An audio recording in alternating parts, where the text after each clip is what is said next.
अस्सलामुअलैकुम जी, welcome back to my YouTube channel. कैसे हैं आप सब? आई होप आप सब बिल्कुल ठीक ठाक होंगे, खैर खैरियत से होंगे। हम सब भी अल्हम्दुलिल्लाह बिल्कुल ठीक ठाक हैं। और जी आज हमारे किचन में बन रही है कड़ी पकोड़े बन रहे हैं।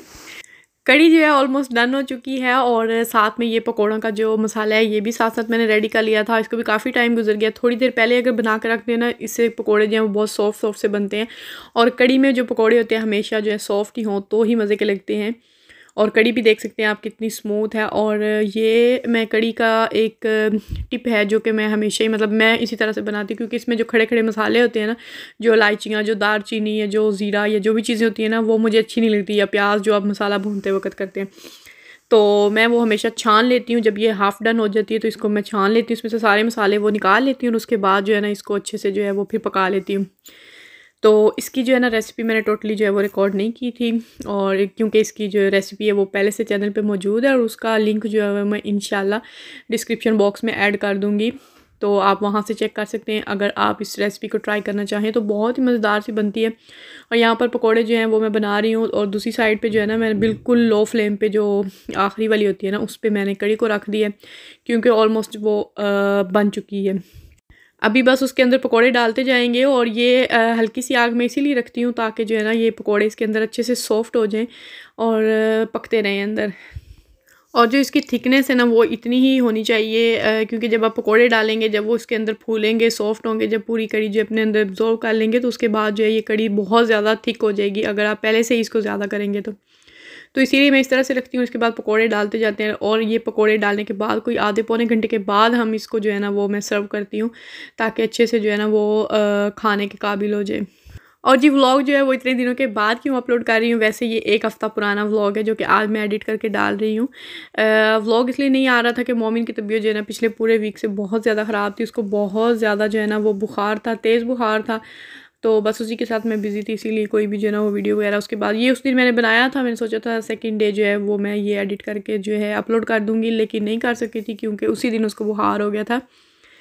तो उसके बाद जो है पूरा वीक जो है वो इसी तरह से उसको शाम के वक्त स्पेशली बहुत ज़्यादा बुखार हो जाता था, दिन में जो है वो फिर तकरीबन ठीक रहता था। और वैसे भी ये पूरा वीक तकरीबन छुट्टियों का ही था, यहाँ पे स्पेन में छुट्टियाँ थी, तो पहले वीकेंड था, फिर साथ में एक दिन ही गए थे, 2 दिन गए थे हफ्ते में। मोमिन वो भी नहीं गया था क्योंकि उसको बुखार था, तो घर पे ही था। तो कड़ी हमारी जो है यहाँ पर ऑलमोस्ट डन हो चुकी है। खाते वक्त जो है ना मुझे ये कुछ कमी सी महसूस हो रही थी, मैं सोच रही थी कि कुछ कमी है, लेकिन मुझे समझ नहीं आ रही थी। और बाद में मुझे याद आया कि आज मैंने कड़ी को जो है ना वो ज़ीरे का तड़का नहीं लगाया। तड़का लगाए ना तो उसका इतना मज़े का टेस्ट होता है ना, और वो मैं भूल गई थी क्योंकि काफ़ी टाइम के बाद मैंने आज कड़ी जो है वो बनाई थी। तो साथ में आप राइस जो है वो बॉयल कर सकते हैं, चपाती के साथ खा सकते हैं। और जी खाना वगैरह खाने के बाद मैं बच्चों को पार्क लेकर आ गई थी, क्योंकि आज मौसम बहुत अच्छा हो रहा था, धूप अच्छी निकली हुई थी, और बार बार जो है ना खिड़की से देख के मेरा दिल चाह रहा था फ़ौरन सारे काम छोड़ूं और मैं धूप में चली जाऊं बच्चों को लेकर, क्योंकि मोमिन को भी जो है वो उसकी तबीयत ठीक नहीं थी, तो मैं सोच रही थी इसको थोड़ी सी धूप जो है ना वो लगनी चाहिए। तो पार्क में लेकर आई थी, यहाँ पर थोड़ी देर खेलते रहे, लेकिन धूप जो है ना वो उस तरह की नहीं थी जितना कि मतलब देख के लग रहा था ना घर से। थोड़ी ठंडी ठंडी धूप थी, बहुत ज़्यादा जो है ना वो सर्दियाँ यहाँ पर आ गई हैं, बहुत सर्दी होती है।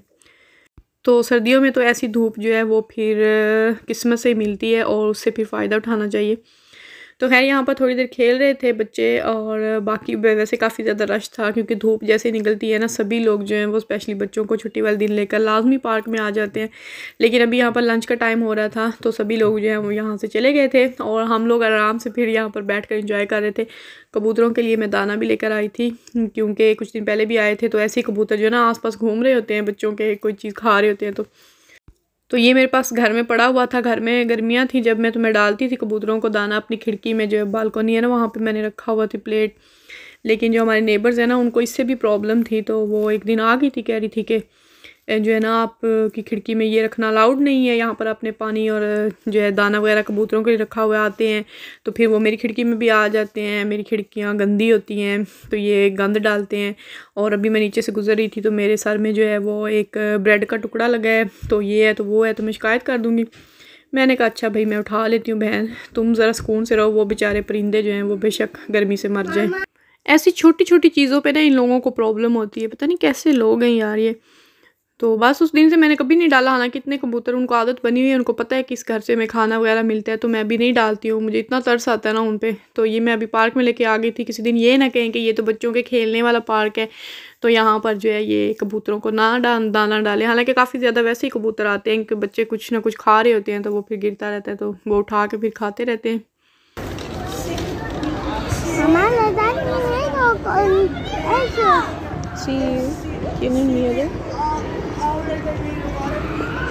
¿Por qué tiene miedo, mamá? Sí. Mamá, yo quiero papi de helado a mi cumpleaños. अच्छा, ¿Cómo tiene alguien?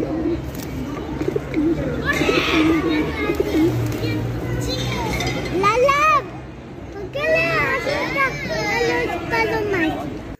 और जी ये है नेक्स्ट इवनिंग का क्लिप। और रात के वक्त ना इसको बहुत ज़्यादा बुखार हो जाता था, लेकिन आज जो है ना दिन में भी इसको काफ़ी तेज़ बुखार था। तभी मैंने चेक किया था, बहुत ज़्यादा मतलब 39.67 था, जो कि 103-4 के करीब होता है बुखार। तो बहुत ज़्यादा, इतना कभी किसी बच्चे को ना मेरे घर में बुखार इतना पहले कभी नहीं हुआ। तो मुझे बहुत ज़्यादा जो है ना वो फिर टेंशन हो रही थी। मैंने सोचा अभी फिर रात आ रही है, तो रात को तो फिर बहुत ज़्यादा डिफ़िकल्ट हो जाएगा। तो अभी हस्बैंड काम पे जा रहे थे, तो मैंने उनको बोला कि आप हमें जो है वो एमरजेंसी के सामने ड्रॉप करते हुए चले जाएं, क्योंकि उनके पास भी इतना टाइम नहीं था कि वो इतना जो है हमारे साथ वेट करते हैं। एमरजेंसी में काफ़ी टाइम लग जाता है। लेकिन ये हमारी सिटी के अंदर थी। एक यहाँ पे अक्सर जो है वो बच्चों वाली डॉक्टर जो होती हैं पीडियाट्रिक यात्रा, वो बैठती हैं 24 आवर्स के लिए। तो यहाँ पे रश इतना ज़्यादा नहीं होता है। तो यहाँ पर मैं लेकर आई थी ताकि जल्दी से जो है ना इसका चेकअप हो जाए। अगर आप बड़े हॉस्पिटल चले जाएँ ना, तो वहाँ पे आप ठीक हो जाते हैं वहाँ पे बैठे बैठे, लेकिन आपकी बारी नहीं आती है। 3 घंटे तो कहीं नहीं जाते ना। वहाँ पे हम लोग जब भी गए हैं ना, तो बहुत कम ऐसा हुआ है कि हमारा चेकअप हुआ हो। कुछ अर्सा पहले ना मेरे साथ में बहुत ज़्यादा दर्द होता था, इतना दर्द होता था कि मुझसे बर्दाश्त नहीं होता था। तो एक आध दफ़ा मैं गई हूँ इमरजेंसी में, ये मुझे लेकर तो चले जाते थे ज़बरदस्ती, लेकिन वहाँ 3-3 घंटे बैठने के बाद जो है ना मेरा सर दर्द ठीक हो जाता था, लेकिन बारी नहीं आती थी। तो मैं वहाँ से आ जाती थी बगैर चेकअप करवाए। और ऐसे ही लास्ट टाइम आपको पता है मोमिन ने जब वो ग्रेन डाल लिया था कान में कुछ दिन पहले, तो वो वहाँ पे भी ऐसे ही हुआ था। तब भी ऐसे ही 2 घंटे हम लोग बैठे रहे, तो तब भी हमारी बारी नहीं आई थी, लेकिन इसका ग्रेन खुद ही निकल गया था। तो हम फिर आ गए थे बगैर चेकअप करवाए। तो खैर अभी यहाँ पर मोमिन का चेकअप हो गया था, और अल्हम्दुलिल्लाह कोई बहुत ज़्यादा परेशानी वाली बात नहीं थी। उन्होंने चेकअप किया था, थोड़ा बुखार इसका कम भी हो गया था वैसे भी। तो वहीं पे उन्होंने मेडिसिन दी और अच्छे से चेकअप किया। और इसको भी घर में जैसे कहते हैं ना, मैंने नहीं जाना, इसको मतलब अच्छा नहीं लगता डॉक्टर के पास जाना, लेकिन वहाँ पे बहुत अच्छे से चेकअप करवाया सारा। थोड़ा जो है वो गले में भी इन्फेक्शन था, तो बस चेकअप वगैरह करवाया। जल्दी हमारी बारी भी आ गई थी 10-15 मिनट के अंदर। और उसके बाद अभी मैं इसको लेकर घर आ गई थी। रास्ते में इतनी प्यारी प्यारी लाइट्स लगी थी, और वहाँ पे एक प्लाजा था जिसके अंदर बहुत सारे एनिमल्स अभी क्रिसमस के लिए लगाते हैं ना इस तरह की चीज़ें। तो बहुत प्यारी डेकोरेशन थी। मैंने कहा वो दिखाऊं, लेकिन तबीयत ठीक नहीं थी ना इसकी, तो वहाँ पे रुका नहीं है। तो खैर घर आ गए हैं, और अभी हस्बैंड की फरमाइश पर जो है ना ये मैं बना रही हूँ सेवियाँ दूध वाली। आजकल हमारे घर में जो है ना मीठा बहुत ज़्यादा बन रहा है। तो पहले ज़र्दा बनाया था, वो 2 दिन खाया उन्होंने, और अभी कह रहे थे कि कुछ और मीठा बनाओ। तो बस मैंने कहा फिर यही जल्दी वाली बन सकती हैं चीज़। और तो मैं कुछ इस तरह कह रहे थे जलेबियाँ बनाओ सच, तो जलेबियाँ मैंने कहा नहीं, मैं बिल्कुल नहीं बना सकती, क्योंकि उस पर बहुत ज़्यादा टाइम लगता है, और नहीं है मेरे पास इतना टाइम और ना ही मेरा दिल चाह रहा था जलेबियाँ वगैरह बनाने का। तो मैंने जल्दी से ये सेवियाँ बना ली थी, जो कि गरम गरम अगर खाएं सर्दियों में तो मज़े की लगती हैं। और अगर ये फ्रिज में डाल देना उसके बाद जो है ना हमारे घर में कोई भी नहीं खाता, क्योंकि बहुत ज़्यादा हार्ड सी हो जाती है ना।